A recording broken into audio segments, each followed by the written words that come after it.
And I'd like to now bring up another interesting place that you're finding descendants of the Israelites, but may not necessarily be from the 10 tribes, but will also play a role.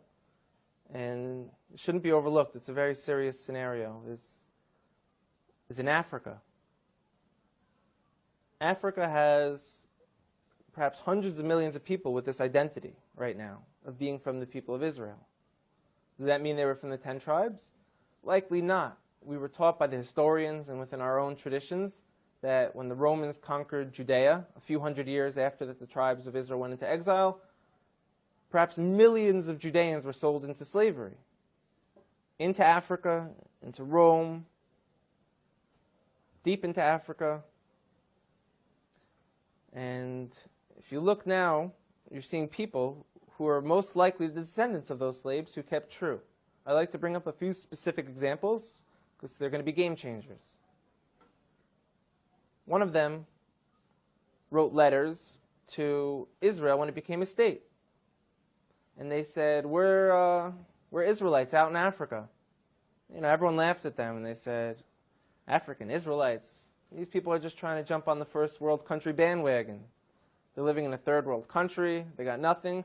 We're coming to Israel. We got innovation, technology. So they're trying to get on this train because there's such a thing called the right of return. All descendants of the Jewish people from around the world are able to move to Israel. So they said we are also.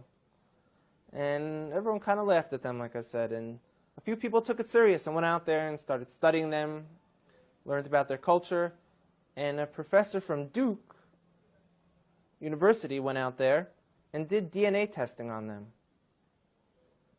And he showed not only do they share Semitic genes from people who were in Yemen and back to the Middle East, these gentlemen, a large percent of them, have the Y chromosome to be Kohanim, to be priests. Now, if anyone who doesn't know, a priest is a specific family clan of the nation of Israel who come from Aaron, the brother of Moses, who was the first priest. And anyone descended from Aaron has the status title priest. And we found that these men in this village in South Africa called Lemba, L-E-M-B-A, carry this genetic marker to let us know that they share the same as from the Sephardic and the Ashkenaz and the population of the people in Israel today. They share the same exact DNA marker. That's mind-blowing. So everyone kind of got humbled a little bit who laughed at them and said, now what? Now what do we do about this? This could have tremendous implications. Another area in Africa you have something big happening is in Nigeria. You have the Igbo people, or Igbo, pronounced either way. There's 40 million of them, also Christians, like I spoke about before, how that could happen to the children of Israel very easily. But also a lot of them are now coming out and converting back or adopting the rules of the Torah without all the paganism that they've been practicing for hundreds of years. There's been books written about it from scholars in Nigeria, from scholars from the Jewish people. And where it gets interesting is, in America, there was a slave trade. And a lot of the slaves, a very high percentage of them, came from Western Nigerian ports.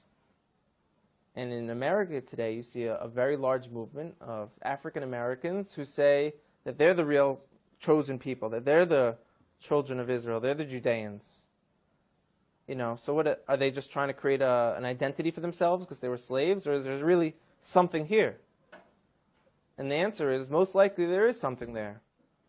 And most likely, maybe that they were the original Israelites, and maybe that the Jewish people today who are white, Caucasian people came in a little bit later on. We know that some of the greatest sages of the transmission of the Torah were converts from Rome.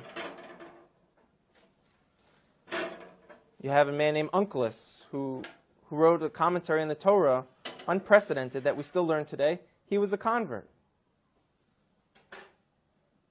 Some of the largest pillars on the transmission today were Roman converts. So here we are, we're Caucasian Jewish people. And now you have people in Africa saying that they're the real people of Israel. It can't be ruled out at all. We know they were sold into slavery. We know now that they're fulfilling prophecies by saying, we're coming back.